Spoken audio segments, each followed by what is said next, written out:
Hello beautiful people, my name is Bridget and welcome back to my channel. Hope you're having an awesome day, and today's video is my monthly favorites and fails for July 2020. So today I have a bunch of makeup here and skincare products that some I love, some I didn't, and some that are in between. So I'm going to go over these in no particular order, and without any further ado, let's get into it. Okay guys, before we get started, these are my personal opinions. We disagree on anything. It's cool, it's just makeup, it's not that serious. And if you're not subscribed to my channel already, I greatly appreciate that. Also, I have an announcement that my Sigma brush set is back in stock now. It's going to be the last restock of it, so if you want to pick it up, it'll be linked down below for it. It has 3 of my favorite brushes in it, and you can save $12 to save 20% off retail price. So yeah, if you want that, this is the last restock. I'll link it down below. But let's get started with the first thing. I have zero idea what order I'm going to do these things in, so let's go ahead and start off with eye stuff. So firstly, I have a mascara. This is absolutely a favorite for this month. It is the Urban Decay Lash Freak Mascara. This is what it looks like. And I did not think I was going to like this at first because the wand's weird. Like, it has teeth on one side up top, and then on the bottom it's just flat. And they said that it's like supposed to help you be able to like push your lashes up if you need to with this little flat side that doesn't have teeth on it. And I thought I'd be like weirded out, like I'd want double-sided teeth and stuff, but it's actually a really good mascara. I used it today. Of course I have falsies on, but you can tell my bottom lashes are black and separated, and I actually quite enjoy this. I feel like the teeth are very narrow, so it helps separate them, not clump them up, but they also stay very black. So it's a weird wand, but I also really enjoy it. Another favorite this month are from Lethal Cosmetics, and these are their like little pot gel liners. I doesn't say what they're called. This was the shade Ox we used in the video where we reviewed their After Dark palette. But these were really nice. I felt like it was a really good color. These are very creamy, very smooth, really easy to apply with a brush, and I quite enjoy these. They come in a ton of different colors, and I think this one's a fun color, but I think the white one's the one I'll get the most use out of, honestly, because they're just super fun, and I love a nice gel liner that's not too wet or too hard and dries out on you. Next up for eyes, though, we have 3 palettes. So first up is the new Juno & Co palettes. I am a Juno & Co affiliate. If I'm affiliate with any of these things, well, I'll leave all these products linked down below, whether I'm affiliate or not. But this is the Goddess palette, but you can use code Porcelain to save off Juno & Co. This is the palette itself. I did a really cute look with this, and I thought the quality of this was really nice. They've never had eyeshadow palettes from their own brand before, so this was one of the 2 first ones they had. They have this one and a blue one, and obviously this is the one I reached for because of the yellow in it. I thought this was really cute. So you get 2 mattes, 2 shimmers. So you can just pick one of these, pair it with it, or you can kind of double them up and kind of deepen up the orangey, yellowy shades in here. I just thought it was really cute, really compact, and pigmentation on the yellow was pretty good. I'm very particular about yellow eyeshadows, and I really like this one, especially for the price. The price is really good. Next eyeshadow palette was kind of disappointing, but the look I came out with when I did use this came out pretty good. So this is the Fire palette from Essence. They had the 4 elements. They had water, earth, air, fire. This is the fire one, the one I gravitated towards, and this is the inside. So I can just tell you it's Like, again, I really like the look it came out with, except I just put some oranges over the crease. I thought it was really easy and buildable, but it did take me a minute to build it up, and the shimmers are nothing to like praise. So this one, it looks the best out of the 4, and you can get good looks with it, as long as you don't love shimmers, because the shimmers are not great in here. Lastly is a palette that's been out for a really long time, but I just got to try. It's what's on my eyes today for this super, really subtle look. Naked Honey from Urban Decay. I absolutely love it. You guys told me that I needed it when it first came out, and I was like, I know, but it doesn't look super yellow, and it's not really yellow, honestly. Like, there's 2 gold shimmers in here, but like the mattes and stuff, there's no like bright yellow, which I would really want, especially because like the idea of honey is kind of bright yellow, even though it's more of this gold tone in reality. It's really nice. I wish there was a bright yellow in there, like in the Juno & Co palette, but it's actually a really nice palette, and I really like the subtle orangey golds in there, so I do quite enjoy it a lot. So that's it for eye stuff. I want to talk about one brush. So this is the Sigma Soft Blend. They came out with a collection of like tons of these little really fluffy domey type brushes. They come out with different sizes from eyes to face. This one is the 60, which is my favorite one. It's really good for either a blush. It's supposed to be for contour. I think it's better for just blush, or like a really diffused highlighter that's not super pigmented. I feel like this is just a really great size for the face that's not overwhelming, so I wanted to mention that one. And facey stuff, there's a bunch. So firstly, a foundation. Well, we have two foundations technically. So this is the Ofra Absolute Cover Foundation. This is what it looks like. I wanted to shake it up because I had like little air bubbles in the front. This is what it looks like. Their shade range could be slightly better for me. This foundation is, this is 0.25 is the shade that I have here, and it fits me pretty well, even though it does look a little dark for my face. I don't know. It's really nice, but it does oxidize. So I love the coverage. I love the finish of it. I think it's beautiful. But it does oxidize darker than it is in the container, which is my only qualm about it. Maybe I can find like the right powder to stop it from doing that, but so far I haven't. If you guys have it and you know how to stop it from doing that, let me know, because it does get darker on my face the more I wear it. The other foundation is one we did a full video review of. I'll leave the video review link down below. This is the Pretty Fresh Hyaluronic Hydrating Foundation from Colourpop. I'm really tripping over my words today. I don't know what that's about. But this foundation is really nice, especially for like the $14 price. You can see the long wear test I did with it. It's a really good foundation, like honestly. And you can find it at Ulta or Colourpop's website. The other thing from Colourpop that I tried out this month was the Pretty Fresh Hydrating Hyaluronic Acid Primer. It smells good, but that's about it. It's like it's okay primer. But it has a good smell, so yeah, that's eh. I tried one concealer. I wanted to try this concealer for so long. And if you guys saw my $1,000 fantasy basket from Sephora, this was in there, one of the things I would try. And it's the Beauty Blender foundation, Beauty Blender concealer, and 1.20C. So this is it. Now the 1.20 foundation is a way different shade than this. This is way lighter. I do have to mix this with a darker concealer. But even though I have to mix it, it's a great coverage. It's very smooth. I love the little teardrop applicator in here. It also, you kind of force it out so it doesn't get stuck. It's really tight in the bottle. But it's just a little teardrop applicator. It's really nice concealer.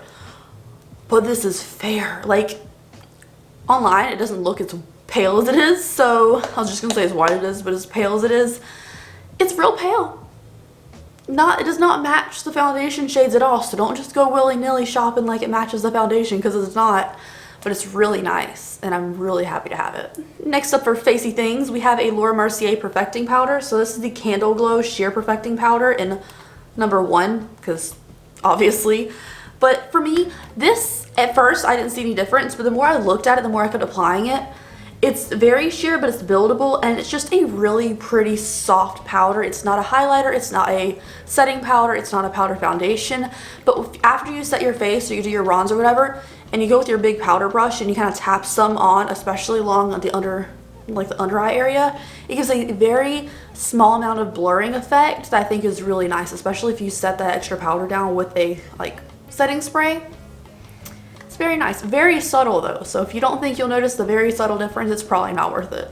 Next up is another Juno & Co. face thing. So we did the eyeshadow palette that was new from them. Now we have this little face palette. I tried this in the K Beauty video because I needed a blush.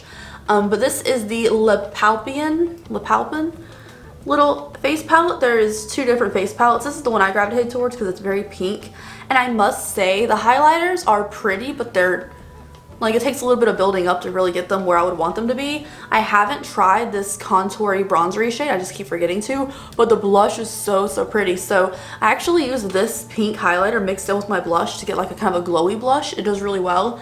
And these highlighters are very pretty, but they do take a little bit of building up. So that's how I feel about that. I haven't tried the contour yet, but I certainly will because it looks very cool tone. And this, honestly, packaging is super cute and compact. This next thing I was sent to review, and it is adorable. But online, I thought I could wear it, and I can't.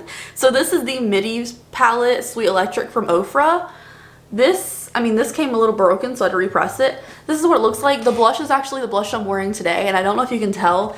The blush itself, this color, looks super perfect for me. But it takes a lot of building up. It's not as pigmented as a lot of other Ofra products. I think the highlighters are pretty. This bronzery one, I thought maybe could mix in for a bronzer, but it's very much a highlighter. And this highlighter is too dark for my skin tone. But the blush is so pretty, but it does take some building up. So that's the only complaint about that. But honestly, cute compact size. And if you had a deeper complexion, I think mixing all three of these things together would be really cute for the cheeks. Another Ofra thing that I tried out this month was this highlighter I've been dying for forever. So it is the Ofra Star Island highlighter. Now it is the highlighter that I'm wearing today. It's been on for a while, but I think it still looks really nice. And Star Island is their like lightest gold shade. Now, I like gold highlighters, but it's very hard for me to find one that's not too deep for my skin tone. And this is like the perfect shade for me. So this is what it looks like swatched on the finger. You can't even tell it's gold probably. But on the hand, maybe you can tell, it just has like this nice reflect, barely a gold, but enough for me to know the difference. And I think it's really nice, especially since a lot of their highlighters I have from them are very pink or very icy. And this is like a nice, more subtle version, but still Ophir quality. All right, last spacey thing is something I talked about recently, and it was like indie brands that are like, you know, are good. This is the Scott Barnes Chic Cheek #1 palette. Very pricey product, but oh my gosh, they're so pigmented and they're so pretty. So this is the cheek palette itself. Really lovely. I did my first ever attempt using yellow blush in that video, and I thought it came out kind of cool. I'm not sure exactly how I felt about it, but I've never tried a yellow blush before, and I like love yellow eyeshadow, so I thought it'd be fun to try, and it was. And then the rest of these are just so pretty. Now, would I go out of my way to buy this? Like another one of these? They had another one. No, maybe not, because it's very pricey, but the quality is just so good that like it's not a bad purchase if you have the extra cash at all. It's very pretty. It's very pretty. And the orange blushes in this, especially the glowy one, stunning, stunning. I haven't used the deepy shade, this one right here, but the rest of them I'm using are really nice. All right, next up is lips, and this is the lipstick that I'm wearing today. So this is one of two Just the Colors lipsticks that I ordered because they were only available in June.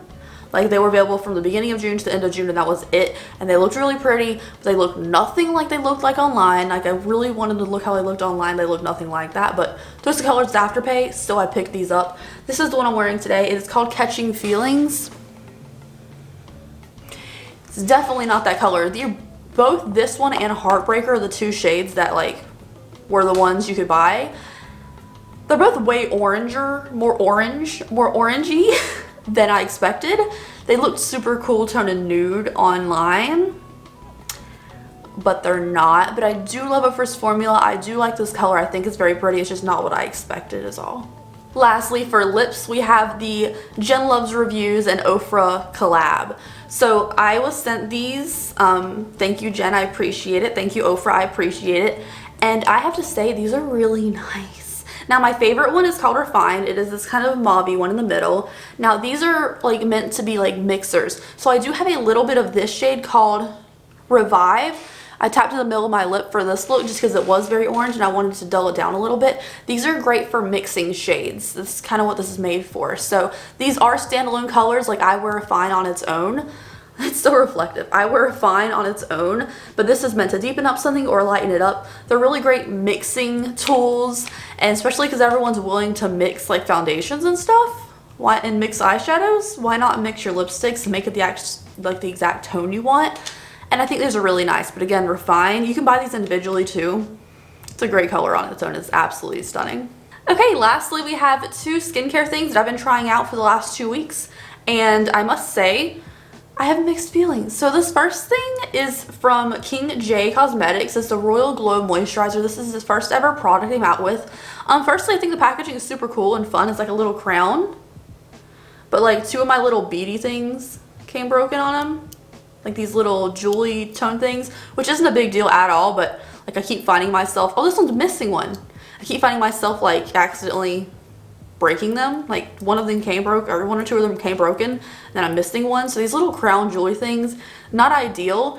And I do find it weird that it looks perfect every time I open it up.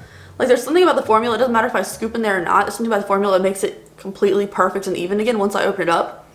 There's no strong fragrance, never experienced anything bad with it. It's not like a revolutionary moisturizer, but it's a small brand, and the moisturizer actually does moisturize my skin. So it does what it says it's doing. It's not an outrageous amount of moisture. It's not like, it's better than using none. So mixed feelings on like, it could do a little more for me, but for the first product, it actually works pretty well. And mixed with this next product, I actually really enjoy this, like this duo of products. So this is the Good Molecules Discoloration Correcting Serum. Like this. I have a lot of discoloration and I'm very insecure about it, so I wanted to try this. And I don't know if it really promotes an even skin tone. I haven't noticed anything yet. Again, it's only been like 2 weeks. But I love the formula. I think it feels really nice. It feels very refreshing. It actually feels a little more moisturizing than the moisturizer itself. But this little dropper is trash. Like, I have such a hard time like getting a drop of product out of it. Usually it just comes out with like bubbles, and I can eventually get it to like grab some and put it in my fingers and rub it in my hands and stuff. But the dropper on it's not great, but the formula itself is very refreshing and nice. So I have been enjoying this. This was a fine moisturizer on its own, it's fine, but in conjunction with this, it's everything. Anyways, you guys, that is it for today's video. Thank you so much for watching and hanging out with me. I would love to know something you're loving or not loving in the comment section down below. I would love to know what you guys are trying, what you're feeling out. A couple of these things have had a little more than a month, but I just included this monthly favorites because I missed it in the last one. I had a lot of facey stuff this month, like highlighters, blushes, and facey stuff, like that foundation. I feel like it was a pretty good month overall for products, but I'm excited to see what happens for August. So anyways, thank you guys so much. Please stay safe out there, and I will see you in the next video. Bye.